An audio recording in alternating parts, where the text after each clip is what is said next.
क्या आप भी देश और दुनिया की खबरों से रह जाते हैं बेखबर? तो सब्सक्राइब कर लीजिए हमारे HT न्यूज चैनल को और बेल आइकॉन को दबाना मत भूलिएगा। अक्सर नेताओं के ऐसे कारनामे सामने आते रहते हैं जिनसे नेताओं की बहुत किरकिरी होती है।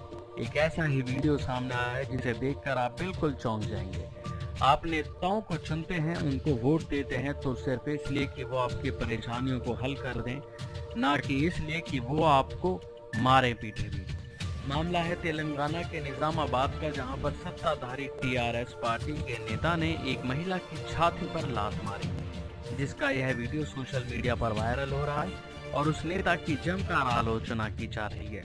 बताया जा रहा है कि निजामाबाद के धरपल्ली मंडल में TRS नेता गोपी ने किसी जमीनी विवाद को लेकर एक महिला की छाती पर लात मार दी, जिसका वीडियो खूब वायरल हो रहा है। यह मामला जब पुलिस के पास पहुंचा तो पुलिस ने बताया कि पहले महिला ने उसे अपनी चप्पल से मारा था, जो कि वीडियो में भी साफ दिखाई दे रहा है। इसके बाद पुलिस ने बताया कि यह मामला किसी जमीनी विवाद से जुड़ा हुआ है, लेकिन इस मामले में पुलिस ने महिला की शिकायत पर आरोपी नेता गोपी के खिलाफ मामला दर्ज कर लिया है।